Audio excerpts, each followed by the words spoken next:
huge change in the way these hotels are going to operate. The front desk are going to get used to this idea of everything happening digitally. It's almost like going from a steering wheel to a self-driving car. It's going from a traditional front desk to a fully automated front desk where all you got to do is eyeball the dashboard that is doing the AI check-in. Welcome back to the Turndown. Today we're diving headfirst into the future of travel with Maxim Tint, CEO of Trevo. Imagine skipping passport controls with just a face scan. Maxim reveals how it's already happening in Singapore and might be coming to your hotel soon. But is AI taking over human interaction, or is there a way to balance tech with that personal touch? And what happens when AI decides that your hotel room should cost $10,000? Stay tuned to find out. Welcome to the Turndown. I'm joined today by Maxim. He's the co-founder and CEO of Trevo. I'm hoping I'm pronouncing that correct. Yeah, you got it right. Welcome to the program. Thank you for making it all the way from Singapore at a probably ungodly hour, but it's a pleasure to have you on the program. Thank you. It's my 4 a.m. That's crazy. That's absolutely crazy.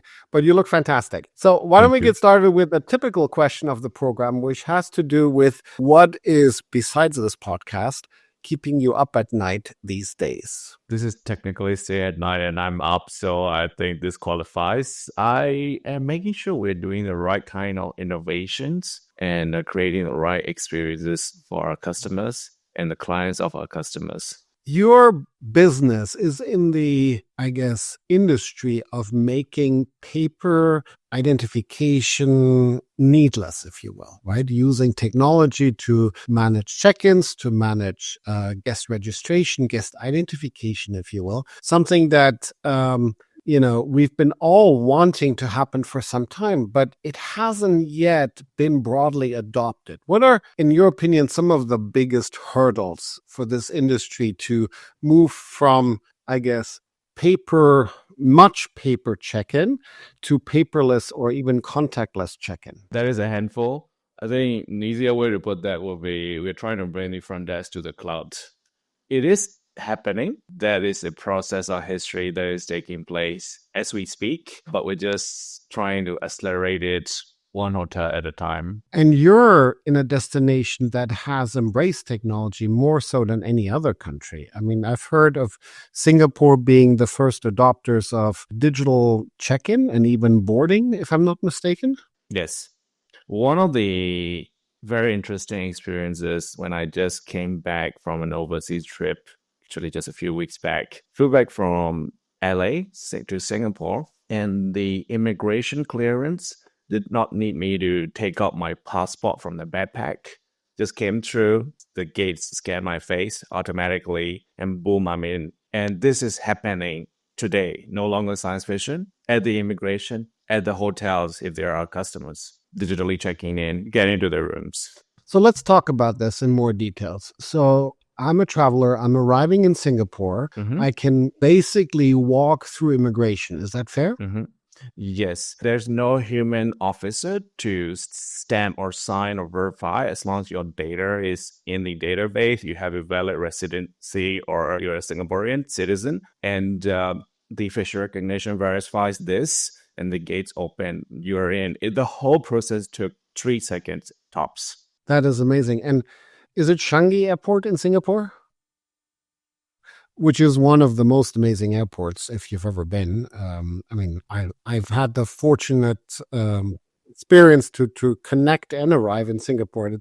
It's mind-blowing how big that airport is and how efficient it is. So it's a testament to, the airport wanting to become even more efficient. 3 seconds sounds fantastic. It is not just the airport. The context is important. This is the society wanting to innovate. Having done that, could you imagine the hotel check-in experience next? You wouldn't want to queue up in a front desk lobby in a long queue, having to fill up paper registration cards, having to sign, having to stamp something. You would expect a similar kind of seamless, frictionless experience to get into a hotel as well. So that's exactly what we're trying to do. Let's say you're taking a Grab to the hotel from the airport, and on that journey of, say, 20 minutes to the hotel, you're getting a check-in done on your phone. When you arrive, you could just walk straight to your room. And that's what we mean by the online check-in for hotels. And this is not future music. You have put this in place today, right? Like this is 4 countries, 30,000 over rooms, 65 over hotel groups. So this is happening as we speak. We just went live some hotels this week in Singapore. which is amazing. So Mhm. as a traveler, you provide your identification through your application. It captures your ID. The hotel validates that you are Maxim Tint, right? You're the person traveling. You provide your payment information, and that's it. We're done. Yes, just to be very specific, it's not our application, it's a hotel's branded application that's powered by our platform. We're kind of like Shopify for hotels. So it's a white label hotel application that runs on the platform. Let me ask you this. I mean, this sounds almost too good to be true. I'm curious, what are sort of the obstacles when you talk to hoteliers, and I'm sure you do quite frequently, almost every day, I'm sure. What are some of the obstacles or maybe hesitations they have in adopting this new technology? Well, there are two parts to this. First is very behavioral and process oriented. I'll start with that first. Being a hotelier, and just yesterday I was talking to a 5-star hotel team. They were saying that, look, all this is great, but this requires change, huge change in the way these hotels are going to operate. The front desk are going to get used to this idea of everything happening digitally. It's almost like going from a steering wheel to a self-driving car. It's going from a traditional front desk to a fully automated front desk where all you got to do is eyeball the dashboard that is doing the AI check-in. So that requires a lot of training, a lot of motivation to change. And this is a slow and gradual process. The other part is technology. And we look at 3 big areas. The first one is the hotel's property management system. The PMS got to be fully integrated, got to be cloud ready so that when we're doing all this check-in, it goes in to the PMS quite seamlessly. When we pull the data out of the PMS to show the guest what has taken place with the check-in is coming out. So the PMS got to be integrated and on cloud. The second part, payment gateways got to be in place. Just the moment you skip the front desk, you got to do the pre-op, security deposits for incidentals, all this online. Last but not least, if you want the full experience, you got to try to automate the access control as well. You want to get into those rooms using your phone as a digital key. That's one of the most preferred methods. The second best is using a kiosk so that you will use your online check-in link, go to the kiosk, scan a QR code, and the key card comes out. So all these 3 areas of PMS or data, the payment, and the access control got to be fully integrated before the hotels get to experiences. Yes, we have customers that just does it without the other two, just based on a good PMS. Check-in is done, then that becomes a bit of a semi-auto experience. So it is not fully automatic. It's like a assisted AI trying to drive the front desk, but you still got to pick up the key card. You still got to do the manual payments. So the 2 areas, one is the workflow, if I understood correctly. So hesitation around changing that workflow. And then 2 has to do with, I guess, their current setup on the property, meaning what door locks do they use, what payment system do they use, what PMS system, and that may impact, their ability, if they want to make that change, to actually implement it. Is that correct? That's right.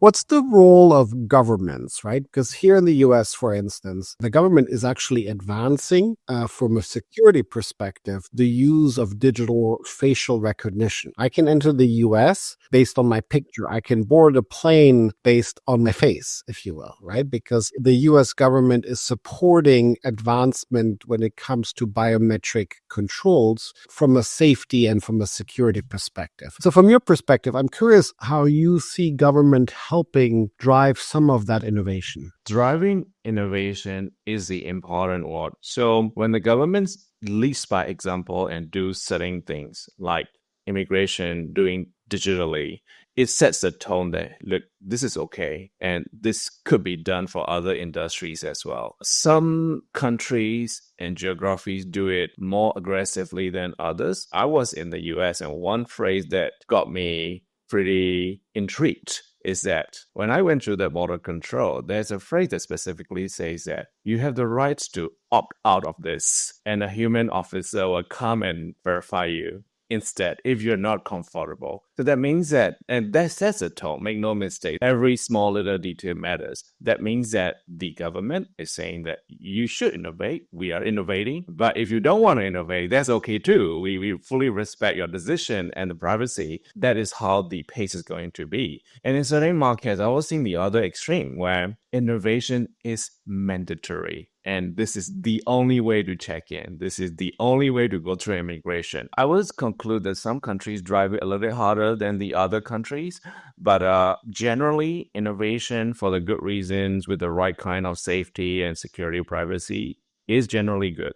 Let's talk about the ones that have adopted the technology. You mentioned, I think, earlier that 30,000 rooms have chosen to adopt your product and are using your services. What benefits do they see? Right off the bat, you got the entire digital guest journey in your pockets. Having that convenience in your phone provides a lot of convenience to the travelers, especially in the business travel segment. Yes, experience is still king for hospitality, but if I just got off a red-eye flight, the last thing I want to do is queue up. The sheer convenience of having the exact same experience as booking an Uber or a Grab and getting your room all in 1, 2, 3 clicks each without really having to do a whole lot of manual paperwork, that experience is superior. The second part is not so much on the guest, it's more from the operator's perspective, is that productivity and cost savings. Because you are now running a lot leaner operations, things are more self-service, you need less manpower. In certain markets, that means a lot of cost savings, especially if manpower is expensive. That's amazing. Are properties deciding, or managers and owners, are they deciding to use the freed up resources to do other things, or are they just direct cost saving? I imagine you must have customers that are in the 5-star segment where, the administration could be converted into upselling or could be converted in CRM-related activities, actually increase or improve the guest experience. Is that happening? Do you see that happening? It comes in phases. If you buy a self-driving car, there's still a steering wheel and you stay there, although obsolete in terms of driving capacity. And that happens at the first initial beginning phases of implementation. So you suddenly have so much free time at the front desk and say, oh, okay, no more data entry. So what do I do? Well, you say hi to the guest instead of hiding behind the desk and play with your keyboard, doing data entry into the PMS. Now you got a lot more bandwidth to engage with the guest. So that takes place. It does improve the experience. Yes, you can do a lot more upselling. The funny thing is we also do digital upselling as well. So you got now even more free time to do other kind of small talk. But over time, it solves a bigger problem of manpower crunch. The reality today is a majority of our clients do not have enough manpower to even meet the requirements. That is already a pain point. And once the system starts to automate a lot of the mundane tasks, there is less and less of manpower needed to fill those shortages. Interesting.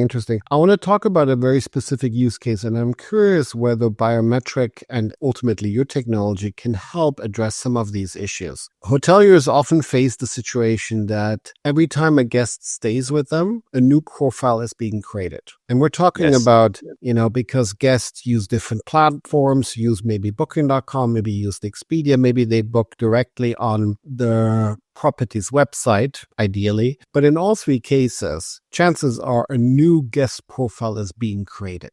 Yes. And a lot of the responsibility of the front office agent is to identify, is this a match? Are these two guests that are actually the same? Mm-hmm. And I have a history of that guest and I know his preferences, et cetera, et cetera. How will your tool or how will biometrics help reduce, I guess, the number of duplicate profiles and allow us to provide a better guest experience? It's a little harder for us to go back in time and fix the historical problem. So in my past life before hospitality, I used to do data warehouse. Deduplication is a huge topic. So that is a lot of cleanup process. And it is a problem pretty big in Asia because people tend to use first name, last name, first name, or just a nickname that is not even on the IDs. So all this create a lot of duplicated records. But other than that garbage in, garbage out problem, at least from this timestamp today, we can start doing the right thing so that you have less of such duplicated records. One way is to really keep that information on file. So if you have a phone and your profile is already set up, that name shouldn't change between one day to the next. It's a lot more accurate than scribbling something on a reg card and just signing off, because that could be anything. But if you have a profile name set up, that is always going to be the same. And secondly, we always recommend the best practice to follow exactly what is on the photo ID. I know it could be long. I know it might not be your preferred way of being addressed, but you cannot go wrong with that. And in fact, in certain jurisdictions, you are required to provide the true legal name on the photo ID, on the government issue ID that matches the immigration records. So if you set that up correctly with a photo ID scan automatically linked to your biometrics, it is going to be accurate every time, at least from today onwards, once you have done the implementation. So it's going to be a gradual process, but just looking very far ahead, maybe 10, 20 years from now, I think it's going to be like 100% accuracy, because once everyone is digital, linked to a biometric token, they always pull out the true legal name, then you have less of that duplicated wrong records issue. In the area of data security and, potentially even fraud, is the responsibility, in your opinion, for the hotel to safekeep that biometric data, or is this always going to be validated by a government entity? Or help us understand where this is going in your perspective. I'm trying to sort of fast forward 5 to 10 years from now. Like, how will we ensure that Maxim Tint is actually Maxim Tint, even though I've never met you, right? This is a whole topic altogether. I think it got to be a balanced approach. What is working out pretty well today is where hotels do not really keep this biometric data. So you're doing a lot of device level verification. Giving an example, it's kind of like using the Face ID on your phone to unlock your payment. So the biometric didn't really leave the phone. You're just scanning it on your own device. And once the phone unlocks, your information gets tokenized, the payment gets completed. Taking a very similar approach with the ID verification so far is working pretty well. So you do a very local verification, your face matches the passport, but you're just trying to unlock your wallet, if it makes sense, to get that first name and last name out to the hotel. You're not really trying to send that biometric data to the hotel, because that would be a huge responsibility. And in fact, even if you do send, it is just for temporary matching to prove to the hotel that this photo ID and this face are a good match. And now you may save this first name and last name in your PMS. And after that, you should, and we usually configure to discard that biometric information right after the guest has checked out. So it's usually just meeting the bare minimum regulatory compliance is the best practice. If the government requires these hotels to have that biometric information of the guest face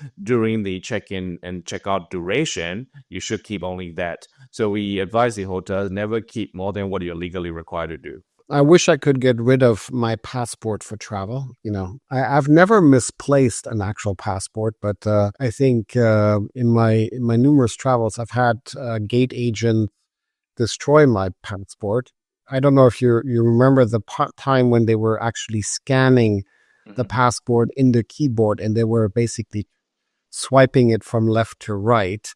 Yep. And at one of the occasion, it basically tore the passport apart, and I couldn't continue travel, which was because I was in a foreign country and they wouldn't let me travel without a valid ID. It reminds me how much I'd like to actually get rid of this passport, right? Because it's 100%. In fact, I could even go as far to say, when I started this business 10 years ago, what was keeping me up at night, I was thinking, we as such a civilized species are still so reliant on this piece of document and papers. So what is the technology doing not digitalizing all this? So baby steps. Today here we are is getting very real. I think we'll probably start out with a generation of travelers that are keeping in the backpack just in case you end up in a location that hasn't quite caught up yet. But eventually 10, 20, 30 years later, you're going to realize that it's never getting out of your backpack. It's just staying there, and you're just keeping it as a relic. It's kind of like those banking tokens. it is a relic today. Recently moved house. I look at this bag of banking token. I realize, wow, I now no longer use this. It's now all on my smartphone OTP, and this has become relic. I think physical documents and physical IDs will go that way of physical relics eventually. Some countries and some locations already started to do that. So do you know that in Singapore, your driving license doesn't have to be a physical card? It can be on your SingPass app, and if you get pulled over or anything, you can literally show your smartphone and say, "This is my digital driving license." It is accepted. The other challenge with digital devices or digital IDs is I'm always afraid that my battery won't last long enough for me to make it to my destination so if you were to ask me, I'm the kind of person that still wants a physical key that I know will work no matter what, right? Because my phone is always, especially after 2 Zoom calls and 3, phone conversation, my battery is gone. It just doesn't work unless I have a charger with me, which is crazy, but Well, at least you can be pretty sure you will have your face with you all the time. So if you're not that worried about the data privacy, you could imagine an experience where they just scan your face and you're good to go. I want to talk a little bit about your life as a co-founder, right? I mean, you've started this company, 10 years ago, 11 years ago, roughly? Yeah, I mean, life has gone through a lot of changes. Originally, we started it as G-Trip 10 years ago.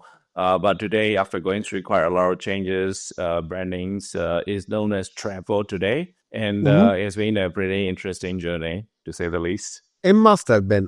I'm curious, what have been some of the biggest challenges for you as founders, if you will?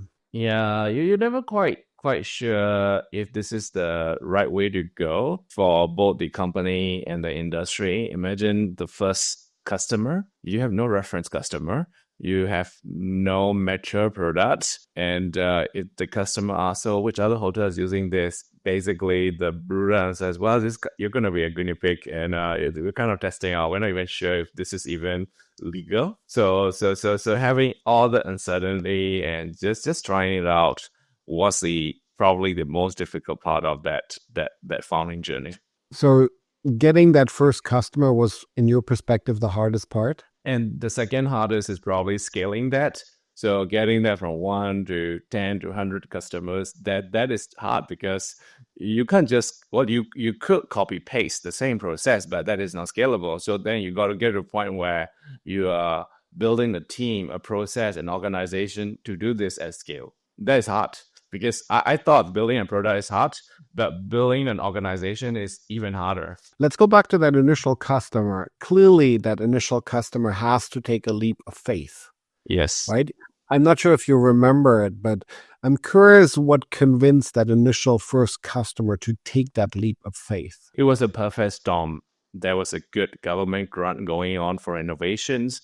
They just had the right timing to do a huge upgrade of the property to change all the door locks to smart locks. We did a very strategic bundle deal. So all the upgrades were taking place as part of the one big project that's doing the renovations, new PMS, new door locks, new everything. So the owners were like, you know what? Let's try the new guest experience as well, brand new. And we realized that stars do not align that easily. So subsequent scaling was very hard because there are not that many hotels with such perfect stars aligned to keep going after.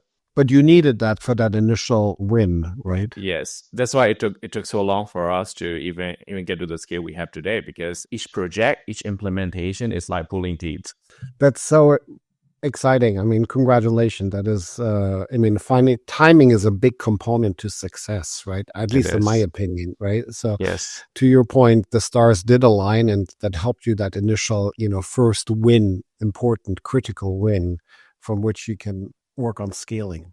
Maxim, I want to talk a little bit about AI, right? Like a lot of people use AI left and right, and it's promising a lot of things in some areas delivering and some other areas maybe under delivering, if you will.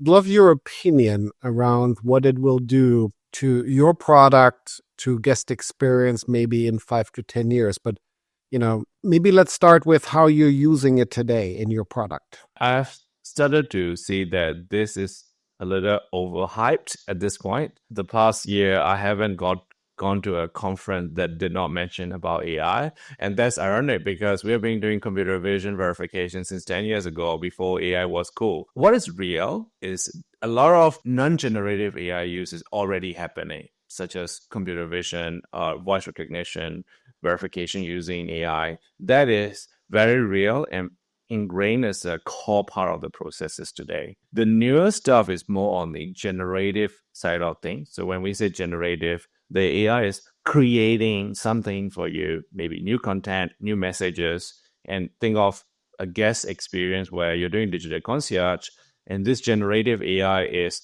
crafting the reply. So it could be something like a chat GPT. And this is newer than a decision tree based concierge. So the concierge is not giving you three choices where you pick one. It is giving you a very natural conversation as if you are talking to a human. So that is real thanks to ChatGPT, OpenAI, and a whole lot of generative AI. But we think that it's bigger than just one company. What is really starting to take place is a whole lot of generative AI like video bots, generative videos, generative images are already starting to take place. In fact, today, there are some advertisements that are based on AI generated digital designs and that are being used. So it is not too far. We are already seeing in some countries that the use of digital avatars that are not real human or a real human but clone to use the likeness of the same voice and the physical appearances to make a live stream, to make a TikTok video, to just engage with a customer or a guest. That's fascinating. Is that where you see the future of AI going? Like in advertising, in scaling and personalizing ads and marketing? That's a huge part of it. There's a huge part of guest communications. One thing that we think is very noticeable is that AI is becoming kind of like a tool. It is kind of like Wi-Fi in a hotel today. Internet connection and Wi-Fi is an infrastructure, a tool that every hotel needs. What you do with that internet, you could be watching Netflix, you could be streaming a show. That content and other things is on top of that. And the same thing is happening with generative AI. There's this engine for you to create a very natural language generative content. How you use it is up to the business. And today, a lot of the usage is around digital concierge, around upselling, around identifying guest patterns, sometimes optimizing the perfect room rate for a hotel based on historical data and a little bit of prediction. So the use case might vary, but it has become almost like electricity. That's fascinating. Electricity. Yeah. It sounds like it's all consuming and we need it everywhere in order to run the lights, in order to see, in order to. What's the risk here, right? Because I mean, I'm traveling next month to Asia, right? I'm looking forward to spending time in Japan in 3 different cities, right? I'm doing sort of back to back Kyoto, Osaka, and Tokyo. And as much as I look forward, I guess, speaking to my phone, I also kind of want to speak to people, right? Like, is there a risk that we are, missing what is making travel special about meeting people? That is a very interesting perspective. That's why in the early part of the conversation, I did emphasize business travel is where efficiency is king. But when we talk about holiday makers, experience is still king. You want interaction. You want to probably talk to the front office face to face, find out what's good nearby and what's the local culture like. So I think we got to be very selective in the use of AI so that you could be automating away the mundane tasks, but you don't take away the authentic experiences of hospitality. That I think could be another risk. So as a brand, you got to ask yourself, what do you stand for? What is your brand about? If your brand is about efficiency, yet you still want to provide human touch points, then you got to stay true to the identity. You automate the online check-in, but maybe you don't touch the automated guest concierge because guest concierge is your opportunity to do the small talk. It depends on the brand. Some brands, certain category of hotels, they want maximum human touch. Some want maximum efficiency, and you got to decide what you want as a business and a brand before you blindly take on an AI. Just because You could, does not mean you should. Let me put you in another sort of position or a perspective. Is there anything about AI that scares you? Generative content is very hard to control. As much as we provide guardrails, we recently launched a product together with a partner, a chatbot for a hotel in Osaka, nonetheless. So you ask the chatbot, either in Japanese or English, what are good restaurants nearby to eat? And we try our best to guardrail it to that 5 restaurants in the area. And we pray that those are the results. Because it's kind of like talking to ChatGPT. It could go a little crazy sometimes, and it could be giving results that are 98% there, but 2% is not really something you're trying to control. It's a bit like a fuzzy logic. So of course, what's the worst thing that could take place? They gave you the wrong restaurant, but that's not going to be too mission critical. But imagine this in a slightly different scenario. Recently, I had a hotel client complaining to us. They're using our competitor's product, and the room rates went crazy. The guests were getting shown like $9,900 for the room rate. And that is now an operational impact because the AI, well, or rather the system has gone a little crazy with the upselling and the room rates. And now you're telling the guests that, look, you probably can't afford this. This is the new rates or the new search rates. So you got to be very careful of those guardrails so that if it's a place where it could operationally impact you as a hotel, you got to be very careful with that usage. It's a great point, right? The being able to provide swim lanes or guardrails. I like guardrails almost more, that protect you from making mistakes that impact your reputation or that impact, your business too much. Before we close and wrap up, I love this conversation, by the way. I think we could spend hours and hours talking about AI. But I want to go back to our original, sort of starting point, which had to do with hotels are faced every day to make decision about how do I digitize my guest experience, right? How do I invest in innovation? And there is oftentimes hesitancy, right? Or there's hoteliers, there are worried, they don't want to necessarily change, et cetera. So I want to spend a few minutes around how do you manage that transition in the most effective way? Like you're going from existing workflows that you're comfortable with, that you've trained your team, that everyone knows. You have 100 arrivals every day. You know how to manage them. And here comes Maxim and says, use this tech. And everything changes. How do we help hoteliers in that transition? You probably want to go back in time and find that GM that pull off the change from pen and paper to PMS. There was a time where you were using the ledger book, and you know what? You just write down time in, time out. Because I was talking to a hotel IT just yesterday and discussing about what is the backup procedure today when the PMS goes down in the very unlikely scenario. In fact, there is still a procedure. You should technically be still trained for certain brands how to check in a guest without a PMS. Could you imagine in the day of cloud beds, you could still do it physically on a book with pen and paper? Technically, it's still possible. And when the PMS comes back up, you put it back into the system. So you're going to need that GM or the same approach, the same process you took to go from books and pen and paper to an IT system like a hotel PMS, like Cloud Batch today. It's the same thing. It's more efficient. It's different. But change, like all other kind of changes, is a very human-driven process.